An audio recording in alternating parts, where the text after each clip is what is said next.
हर साल भारत में लाखों स्टूडेंट्स अपनी ग्रेजुएशन कंप्लीट करते हैं। Engineering, MBA, BA, BSc, BCom. But degree हाथ में आ जाने के बाद उनके चेहरे पर एक ही सवाल होता है, अब क्या?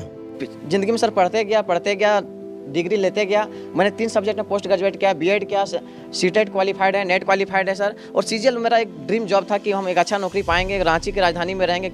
मैं अपने दुख और पीड़ा को किसी पर सामना नहीं कर सकता हूँ सर। बहुत संघर्ष से पढ़ा हूँ, ट्यूशन पढ़ा के मैं 2012 से ट्यूशन पढ़ा के अभी तक मैं पढ़ाई किया हूँ और मैं कुछ भी हासिल नहीं कर पाया। इंडिया में लाखों ग्रेजुएट्स और पोस्ट ग्रेजुएट्स एक अलग ही स्ट्रगल से गुजर रहे हैं। सालों की मेहनत, हजारों लाखों की फीस, डिग्री के सर्टिफिकेट्स, बट फिर भी एक अच्छी नौकरी नहीं मिलती।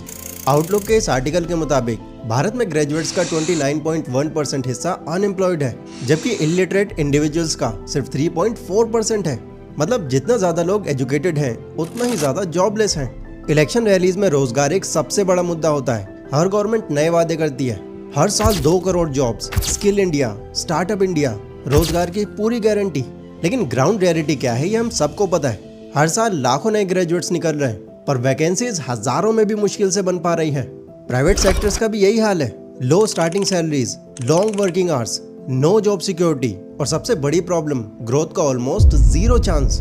एक फ्रेशर कंपनी ज्वाइन करता है 15-20 हजार की सैलरी पर, लेकिन इन्फ्लेशन के हिसाब से उसकी इनकम जिंदगी भर स्टैग्नेंट रहती है।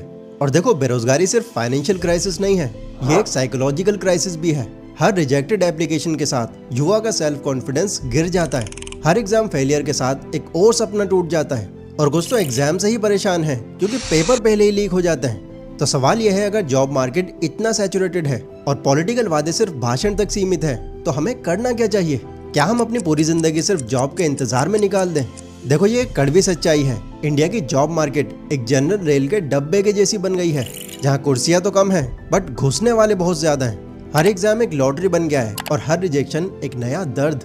और हाँ, एक और सच है जो कई बार डिस्कस नहीं होता, और वो ये है कि हमारी इकोनॉमी में नई जॉब्स उतनी स्पीड से क्रिएट ही नहीं हो रही जितना ग्रेजुएट्स पास हो रहे हैं। मतलब डिमांड और सप्लाई का इतना बड़ा गैप हो गया है कि चाहे आप कितना भी टैलेंटेड हो, एक अच्छी जॉब आपको मिल जाएगी इसकी कोई गारंटी नहीं है। अब यहाँ आकर एक परेशान युवा फाइनली उस फैसले पर पहुंचता है जो उसे पहले ही ले लेना चाहिए था। क्यों ना अपना खुद का कुछ करूं, एक बिजनेस या कोई स्टार्टअप। लेकिन यहाँ एक और रियलिटी सामने आती है। जैसे जॉब्स के अंदर भीड़ है, वैसे ही बिजनेस के अंदर भी हर कैटेगरी में भयंकर कंपटीशन है। रेस्टोरेंट खोलने जाओ तो गली में एक नया कैफे खुल जाता है। क्लोथिंग लाइन स्टार्ट करो तो ऑलरेडी हजारों लोग बैठे हुए हैं। और डिजिटल सर्विस में तो एक फ्रीलांसर के सामने 10 फ्रीलांसर खड़े मिल जाते हैं। और इसी वजह से ज्यादातर यूथ बिजनेस के बारे में सोचते तो हैं, पर कोई एक्शन नहीं ले पाते। उन्हें लगता है कि सब कैटेगरी में तो ऑलरेडी कॉम्पिटिशन है, मैं शुरू करके करूंगा क्या? और दोस्तों, यही पॉइंट है जहां आज की ये वीडियो इंटरेस्टिंग हो जाती है, क्योंकि आज मैं आपको बताऊंगा 4 ऐसे यूनिक और स्मॉल बिजनेस आइडियाज जो आपने शायद पहले यूट्यूब पर या किसी भी सोशल मीडिया पर डिटेल में नहीं सुने होंगे। बट ये वो आइडियाज हैं जो सिर्फ प्रॉफिटेबल ही नहीं बल्कि पूरी तरह से फ्रेश हैं, एंड इनमें अभी भी बहुत ही कम कंपटीशन है। तो चलो वीडियो को शुरू करते हैं और देखते हैं कि वो कौन से यूनिक बिजनेस आइडियाज हैं जो आने वाले टाइम में आपको एक नई डायरेक्शन में ले जा सकते हैं। सो आइडिया नंबर 1, देखो, आज के जमाने में पेरेंटिंग का एक सबसे बड़ा चैलेंज है डाइपर्स। हर जगह जहाँ छोटा बेबी है वहाँ ये प्रॉब्लम रोज होती है। पेरेंट्स को लगता है डिस्पोजेबल डाइपर्स एक कन्वीनियंट ऑप्शन है, यूज करो और फेंक दो, सिंपल। लेकिन असल में इन डिस्पोजेबल डाइपर्स की कुछ डिफरेंट साइड्स भी हैं जिन पर गौर ही नहीं करते हम। सोचो, एक बेबी एक दिन में लगभग 5 से 6 डाइपर्स यूज करता है। मतलब महीने में लगभग 150 से 180 डाइपर्स, और हर डाइपर्स 10 से 20 रुपए का पड़ता है। अब एक नॉर्मल फैमिली के लिए सिर्फ डाइपर्स पर ही 2000 से 3000 का मंथली खर्च निकल जाता है। एक साल का हिसाब लगाओ तो 25 से 30 हजार रुपए सिर्फ डाइपर्स पर। मतलब साल का इतना पैसा लिटरली कचरे के डब्बे में चला जाता है, क्योंकि ये डिस्पोजेबल है ना, इसलिए। और प्रॉब्लम सिर्फ यहाँ पर खत्म नहीं होती। डिस्पोजेबल डाइपर्स बायोडिग्रेडेबल नहीं होते। मतलब अगर आपने आज एक डाइपर यूज करके फेंक दिया तो वो डाइपर मिट्टी के अंदर जाकर खत्म होने में 400 से 500 साल तक ले सकता है। हाँ, एक डाइपर। और हर दिन करोड़ों डाइपर्स लैंडफिल में जमा हो रहे हैं। ये सब कचरा बनकर नदियों में जाता है, समुंदर में जाता है और लास्ट में वापस हमारी ही लाइफ का इम्पैक्ट करता है। इसके अलावा इससे बच्चों पर भी थोड़ा बहुत असर पड़ता है। प्लास्टिक बेस्ड डिस्पोजेबल डाइपर्स कई बार स्किन के लिए सेफ नहीं होते, क्योंकि वो मॉइस्चर को लॉक कर देते हैं और रिजल्ट होता है स्किन रैशेज, इरिटेशन, कभी कभी फंगल इन्फेक्शन तक। मतलब पैसा तो गया, इन्वायरमेंट भी खराब हुआ और बच्चे की स्किन भी सफर कर रही है। अब सोचो एक सिंपल डेली की चीज कितना बड़ा फाइनेंशियल, इन्वायरमेंटल और हेल्थ क्राइसिस क्रिएट कर सकती है। और यही जगह एक यूनिक सॉल्यूशन आता है जो प्रॉफिटेबल भी है और मीनिंगफुल भी, रीयूजेबल डायपर्स का। रीयूजेबल डायपर्स एक्चुअली एक स्मार्ट इन्वेंशन है जो ऑर्गेनिक कॉटन या बैम्बू फैब्रिक से बने होते हैं, बिल्कुल सॉफ्ट और ब्रीदेबल। इनके अंदर एक एब्जॉर्बेंट पैड होता है जो मॉइस्चर को सॉक कर लेता है, और सबसे अच्छी बात इन्हें आप वॉश करके दोबारा भी यूज कर सकते हो। ऑन एन एवरेज एक रीयूजेबल डायपर 200 से 300 वॉशेस तक चल जाता है। मतलब अगर एक पेरेंट एक ही डायपर 600 से 800 रुपए में खरीदता है तो वो डायपर 6 से 8 महीने तक यूज हो सकता है। कंपेयर करो डिस्पोजेबल डायपर से, जहां महीने में 2000 रुपए खर्च हो जाते हैं, और यहाँ एक ही बार की इन्वेस्टमेंट है और फिर बचत ही बचत। और वैसे ये सिर्फ बेबीज तक लिमिटेड नहीं है। आज रीयूजेबल सैनिटरी पैड्स और एडल्ट हाइजीन प्रोडक्ट भी काफी डिमांड में चल रहे हैं। अगर बात करो इसके बिजनेस एंगल की तो देखो सिंपल है। अगर आप छोटे लेवल पर शुरू करना चाहते हो तो 1 लाख से भी कम इन्वेस्टमेंट लगेगी और इसे शुरू कर पाओगे आप। आपको चाहिए एक स्टिचिंग सेटअप, थोड़ी ऑर्गेनिक कॉटन या बैम्बू फैब्रिक, और लास्ट में बेसिक टेलरिंग स्किल। एक सिंगल डायपर बनने की कॉस्ट ऑन एन एवरेज 200 से 250 रुपए पड़ती है, और आप उसे 600 से 800 में इजीली सेल कर सकते हो। एक सैनिटरी पैड बनाने की कॉस्ट 50 से 60 रुपए तक हो सकती है, और मार्केट प्राइस उसका 250 से 300 तक जा सकता है। मतलब हर प्रोडक्ट पर 3 से 4 गुना मार्जिन, और डिमांड ऐसी है कि हर घर में कस्टमर बेस रेडी है। मार्केटिंग भी इसकी ज्यादा कॉम्प्लिकेटेड नहीं है। इंस्टाग्राम पर पेरेंट्स के लिए रील्स बनाओ, मॉमी ब्लॉग्स और पेरेंटिंग ग्रुप्स में प्रमोट करो। प्रोडक्ट सेल करने के लिए आप अमेजोन और फ्लिपकार्ट की हेल्प ले सकते हो, और लोकल बेबी शॉप या फार्मेसीज के साथ टाई अप करके आप ऑफलाइन कस्टमर्स को भी अट्रैक्ट कर सकते हो। आपके लिए यहाँ सबसे पावरफुल टूल होगा कस्टमर सेटिस्फैक्शन। अगर एक माँ को प्रोडक्ट पसंद आ जाता है तो नो डाउट वो अपनी जान पहचान की और भी लेडीज में उसको रिकमेंड करती है। और देखो ग्रोथ की पॉसिबिलिटीज तो यहाँ लिमिटलेस है। आप रियूजेबल डायपर से शुरू करो, फिर nursing pads, baby wipes, cloth nappies, bibs, menstrual cups, काफी एक्सपेरिमेंट्स कर सकते हो आप। और जैसे जैसे ये अवेयरनेस बढ़ रही है, काफी चांस है कि कई एनजीओज और यहाँ तक कि गवर्नमेंट स्कीम से भी आपको बिजनेस में सपोर्ट मिल सकता है। मतलब बल्क ऑर्डर्स और सब्सिडीज का भी काफी चांस है इसमें। सो काफी यूनिक बिजनेस आइडिया है, इसको कंसीडर जरूर करना। Number 2 is pet friendly cafe. आज के टाइम में इंडिया में पेट रखना एक ट्रेंड बनता जा रहा है। अगर आप अपने घर के आसपास भी देखोगे तो हर तीसरे घर में आपको एक पेट तो दिख ही जाएगा। और आज वो टाइम नहीं है जब कुत्ते सिर्फ घर की रखवाली करने और बिल्लियां घर में सिर्फ चूहे पकड़ने के लिए पालते थे लोग। आज पेट ओनर्स अपने डॉग्स और कैट्स को एक फैमिली मेंबर की तरह ट्रीट करते हैं। चलो मैं आपको खाना दूंगी। उनके लिए अलग डाइट, अलग बेड, ग्रूमिंग सेशंस और इवन बर्थडे तक सेलिब्रेट होते हैं उनके। ये ट्रेंड इसलिए भी बढ़ रहा है क्योंकि आज की यंग जनरेशन यानी जेनजीज एक उम्र के बाद आकर अपने आप को अकेला फील करने लगते हैं, और पेट्स उनका अकेलापन दूर कर देते हैं। इसीलिए तो आप देख भी रहे होगे मार्केट में pet food brands, grooming salon, pet toys और पेट सर्विसेज कितनी तेजी से ग्रो कर रही हैं। तो क्योंकि लोग अब पेट्स को अपनी फैमिली की तरह ट्रीट करते हैं, तो नेचुरली वो ये भी चाहते हैं कि उनके पेट्स उनके हर एक्सपीरियंस का हिस्सा बन सके। बट चाहकर भी वो ऐसा कर नहीं पाते, बिकॉज कैफेज और रेस्टोरेंट्स में अक्सर पेट्स अलाउ ही नहीं होते। मतलब अगर तुम अपने दोस्त के साथ कॉफी पीने जा रहे हो और तुम्हारे साथ तुम्हारा पेट भी है, तो पहले तुम्हें अपने पेट को घर छोड़कर आना पड़ेगा, तब तुम वहां जा सकते हो। कोई दूसरा ऑप्शन ही नहीं है तुम्हारे पास। बट यहीं से एक यूनिक और डिमांडिंग आइडिया निकलता है, एक पेट फ्रेंडली कैफे का, जहां तुम बैठकर अपने दोस्त के साथ बातें करो और आपका डॉग एक डेडिकेटेड प्ले एरिया में मस्ती कर रहा हो, जहां आपके लिए कॉफी, सैंडविचेस या बेकरी का मेन्यू हो, और तुम्हारे पेट के लिए अलग से biscuits, treats, even sugar free cakes के ऑप्शंस भी अवेलेबल हों। ऐसा कैफे अगर कोई इंसान विजिट कर ले तो फिर वो कैफे उसके लिए सिर्फ एक जगह नहीं, एक एक्सपीरियंस बन जाता है। अच्छा, बिजनेस के एंगल से देखा जाए तो इसका और भी बड़ा स्कोप है, क्योंकि यहाँ आपका पैसा केवल फूड या बेवरेजेस से नहीं बनेगा, बल्कि और भी एक्स्ट्रा रेवेन्यू स्ट्रीम्स होंगे आपके पास, जैसे पेट फूड्स, पेट एक्सेसरीज, टॉयज, ग्रूमिंग सर्विस और इवन पेट बर्थडे पार्टी या अडॉप्शन इवेंट्स। और सबसे बड़ी बात यह है कि इस तरह के कैफेज एक कम्युनिटी हब बन जाते हैं। मतलब पेट लवर्स आपस में कनेक्ट करते हैं, वहाँ सोशलाइज होते हैं, जिससे ऐसे कैफेज का कस्टमर बेस ऑटोमेटिकली लॉयल हो जाता है। लागत की अगर मैं बात करूं तो देखो, क्योंकि ये एक कैफे है तो इसके लिए मिनिमम 800 से 900 स्क्वायर फीट इतनी जगह तो चाहिए ही पड़ेगी आपको, क्योंकि इस कैफे में 2 जोन्स होंगे, एक ह्यूमन डाइनिंग एरिया और एक पेट फ्रेंडली एरिया, जिसमें ओपन लॉन या इंडोर प्ले जोन हो सकता है।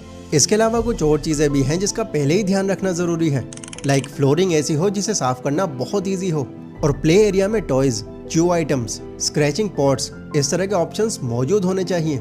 मतलब हर चीज़ इस तरह से डिज़ाइन हो कि ओनर्स और पेट्स दोनों रिलैक्स फील करें। तो सब कुछ मिलाकर अगर मैं आपको एक राउंड फिगर दूं तो लगभग 10 से 15 लाख की इन्वेस्टमेंट तो इसमें होनी ही होनी है। बाकी कम या इससे और ज़्यादा इन्वेस्टमेंट आपके एरिया पर डिपेंड करती है। अब असली गेम आता है मार्केटिंग का, और यहाँ सोशल मीडिया आपके लिए एक सबसे बड़ा वेपन होगा। इंस्टाग्राम और फेसबुक पर पेट ओनर्स की कम्युनिटी बहुत स्ट्रॉन्ग है। आप कैफे में पेट्स की क्यूट रील्स, फनी मोमेंट्स और अडॉप्शन इवेंट्स पोस्ट करो, इससे आपको ऑटोमेटिकली ऑर्गेनिक रीच मिलेगी। एंड हैशटैग जैसे कि pet friendly cafe, dogs of daily इसे और वायरल बना सकते हैं। इसके अलावा ऑफलाइन कम्युनिटी बिल्ड करना भी इम्पोर्टेंट है। पेट बर्थडे पार्टीज होस्ट करना, अडॉप्शन ड्राइव्स अरेंज करना या पेट मीटअप्स ऑर्गेनाइज करना, ये सब लोगों को आपके कैफे के साथ इमोशनली कनेक्ट कर देगा। तो कुल मिलाकर दोस्तों, एक पेट फ्रेंडली कैफे लोगों के लिए एक कैफे से ज्यादा एक लाइफस्टाइल एक्सपीरियंस होगा। और आप अगर इसे बिजनेस की नजर से देखो तो ये एक ऐसी इंडस्ट्री है जो अभी बिल्कुल शुरुआती स्टेज पर है। यानी अगर कोई इस मार्केट में अभी एंटर कर ले तो पहले ही उसके पास फर्स्ट मूवर का एडवांटेज होगा। Business idea number 3, elderly compassion. India में एक ऐसी चीज है जो साइलेंटली काफी ग्रो कर रही है एंड लोग इसके बारे में बात ही नहीं कर रहे, और वो है न्यूक्लियर फैमिलीज। न्यूक्लियर फैमिलीज मतलब जिस फैमिली में सिर्फ हस्बैंड, वाइफ और उनके बच्चे हों, बिना बड़े बूढ़ों के। इस तरह की फैमिलीज भारत के अंदर रैपिडली ग्रो कर रही है। इनफैक्ट बिजनेस लाइन के इस आर्टिकल के according 50% of Indian families nuclear families के अंडर ही आती हैं।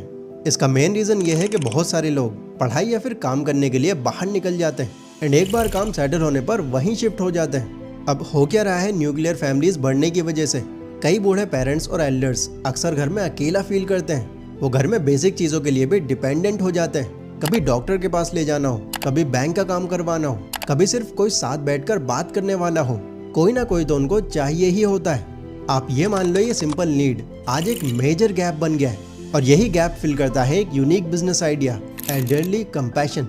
सोचा आप एक ऐसी सर्विस लॉन्च करते हो जहां आपके ट्रेंड स्टाफ ऐसे बूढ़े लोगों के लिए अवेलेबल होते हैं। कोई उनके डॉक्टर विजिट में उनका साथ देता है, कोई उनके बैंक का काम या बिल पेमेंट मैनेज करता है, कोई उनके साथ वॉक पर जाता है या घर में बात करने के लिए कंपनी देता है, या कोई अगर उन्हें जरूरत हो तो मेडिसिन ला कर देता है। सोचो अगर आप एक ऐसी सर्विस लेकर के आते हो तो आप एक बहुत बड़े कस्टमर बेस के लिए एक इमोशनल सिस्टम सपोर्ट खड़ा कर रहे हो, क्योंकि एल्डर लोगों का सबसे बड़ा इशू ही होता है लॉनलीनेस और डिपेंडेंसी।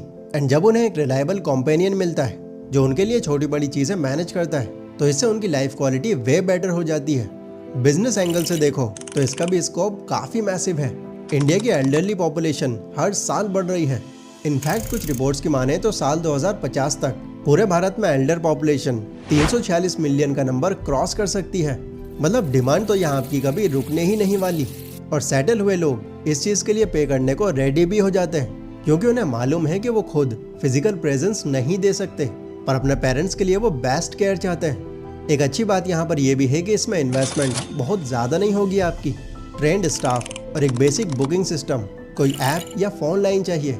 आप चाहो तो पहले 4-5 स्टाफ के साथ स्टार्ट करके बाद में ग्रेजुअली स्केल कर सकते हो। बाकी मार्केटिंग स्ट्रेटेजी भी यहाँ एकदम सिंपल है। आप रेजिडेंशियल कॉलोनीज और सीनियर सिटीजन सोसाइटीज के साथ टाई अप कर सकते हो, क्लिनिक्स और डॉक्टर्स के साथ रेफरल्स करके कोलैब कर सकते हो, और सबसे इफेक्टिव सोशल मीडिया पर एनआरआई और वर्किंग प्रोफेशनल को टारगेट करते हुए अलग अलग ऐड के साथ कैंपेन चला सकते हो। ये उन लोगों को काफी जल्दी अट्रैक्ट करेगा जो एक्चुअल में अपने पेरेंट्स की केयर चाहते हैं। अब फाइनली बात करते हैं इसके रेवेन्यू मॉडल की। तो यहाँ आप ये देखो कई तरीकों से कर सकते हो। पहला है आर्ली रेट्स, जहाँ पर विजिट या पर टास्क पर चार्ज कर सकते हो। दूसरा है मंथली सब्सक्रिप्शन पैकेज, जिसमें लिमिटेड विजिट्स होंगी और कुछ कंपेनियनशिप आवर्स होंगे। बाकी आप एक्स्ट्रा सर्विस भी ऑफर कर सकते हो, जिसमें कोई सामान या मेडिसिन लाना या फेस्टिवल में उनके साथ सेलिब्रेट करना होगा। सिंपल शब्दों में एल्डरली कंपेनियन एक ऐसा बिजनेस आइडिया है जहां सिर्फ प्रॉफिट नहीं, एक पर्पस भी सर्व होता है आपके थ्रू। और जब बिजनेस प्रॉफिट और सोशल इम्पैक्ट दोनों साथ हो जाते हैं तो वहां ग्रोथ का परसेंटेज ऑटोमेटिकली इंक्रीज हो जाता है। Business idea number 4, waste to product. हर दिन भारत में हजारों टन कचरा जनरेट होता है। प्लास्टिक बोतल्स, पुराने कपड़े, टूटा furniture, tyre, electronic waste. List इतनी बड़ी है कि सोचकर ही सर चकरा जाए। नॉर्मली ये सब कचरा लैंडफिल या डंपिंग ग्राउंड्स में पहुंच जाता है, जिससे हमारा एनवायरनमेंट इनडायरेक्टली इम्पैक्ट होता है। लेकिन अगर मैं कहूँ कि यही कचरा आपके लिए एक वैल्यूएबल प्रोडक्ट बन सकता है, यह है एक यूनिक और future oriented business idea, waste to product या अपसाइक्लिंग बिजनेस। इस बिजनेस का सिंपल कॉन्सेप्ट है जो चीज़ लोग बेकार समझकर फेंक देते हैं उन्हें क्रिएटिवली रिसाइकल करके नए प्रोडक्ट्स में कन्वर्ट करना। एग्जाम्पल के लिए प्लास्टिक बोतल से डेकोर आइटम बनाना, पुराने टायर्स को गार्डन प्लांटर्स और चेयर्स में बदलना, वेस्ट लकड़ियों को डिजाइनर टेबल्स और स्लेव्स में ट्रांसफॉर्म करना, और इवन पुराने कपड़ों को फैशनेबल बैग्स, रग्स और एक्सेसरीज में कन्वर्ट करना। मतलब जो चीज़ पहले जीरो वैल्यू की थी वो एक यूजेबल और सेलेबल प्रोडक्ट बन जाती है। इसी प्रोसेस को अपसाइलिंग कहते हैं। इसका भी स्कोप बाकियों की तरह काफ़ी है, क्योंकि यहाँ आपको दो बेनिफिट्स एक साथ मिल जाते हैं। पहला, सस्टेनेबिलिटी की डिमांड, यानी कि लोग अब इको फ्रेंडली और सस्टेनेबल लाइफस्टाइल अडॉप्ट करना चाहते हैं। उन्हें घर में ऐसी चीज़ें पसंद आती हैं जो ग्रीन और यूनिक हो, एंड आप वो पूरी कर रहे हो। दूसरा, यूनिक प्रोडक्ट अपील। अपसाइकिल्ड आइटम्स एकदम हटके और क्रिएटिव होते हैं और लोग उनके लिए प्रीमियम पे करने को भी रेडी हो जाते हैं। एग्जाम्पल के लिए आप ये कुछ प्रोडक्ट देख सकते हो जो वेस्ट मटेरियल के बने हैं बट देखने में ओरिजिनल से भी ज़्यादा प्रीमियम लग रहे हैं। सेटअप के लिए इन्वेस्टमेंट भी इसमें मॉडरेट ही होने वाली है। आपको बस एक छोटी सी वर्कशॉप, बेसिक टूल्स और स्किल्ड आर्टिशियन चाहिए होगा। बाकी रॉ मटेरियल तो आपको वेस्ट के अंदर ही मिल जाएगा, जो मोस्टली या तो लो कॉस्ट या फिर फ्री ही पड़ जाएगा आपको। मतलब मेजर खर्चा बस डिज़ाइन, ब्रांडिंग और मार्केटिंग पर होगा। मार्केटिंग की बात करें तो इंस्टाग्राम और पिंटरेस्ट इस तरह के प्लेटफॉर्म इसमें आपकी काफ़ी ज़्यादा हेल्प कर देंगे। यहाँ अपने अपसाइकल प्रोडक्ट की फोटोज और रील शेयर करके आप ऑर्गेनिक रीच बना सकते हो। साथ ही eco friendly exhibitions, flea markets और इवन ई कॉमर्स प्लेटफॉर्म पर भी अपने प्रोडक्ट सेल कर सकते हो। इस बिजनेस से भी रेवेन्यू जनरेट करने के मल्टीपल ऑप्शंस हैं आपके पास। आप ऑफलाइन या ऑनलाइन डायरेक्ट प्रोडक्ट सेल से कमाई कर सकते हो। कॉर्पोरेट्स या इंडिविजुअल्स के लिए कस्टमाइज ऑर्डर्स ले सकते हो। जो लोग अपसाइकलिंग सीखना चाहते हैं उन्हें वर्कशॉप और ट्रेनिंग सेशन दे सकते हो। और कुछ ब्रांड्स के साथ कोलैबोरेशन कर सकते हो जो अपनी CSR एक्टिविटीज़ के लिए इको फ्रेंडली सॉल्यूशंस ढूंढ रहे होते हैं। सिंपल शब्दों में वेस्ट टू प्रोडक्ट बिजनेस आपके लिए एक विन विन सिचुएशन क्रिएट करता है। एक तरफ बिजनेस ग्रोथ और रेवेन्यू और दूसरी तरफ एनवायरनमेंट की प्रोटेक्शन।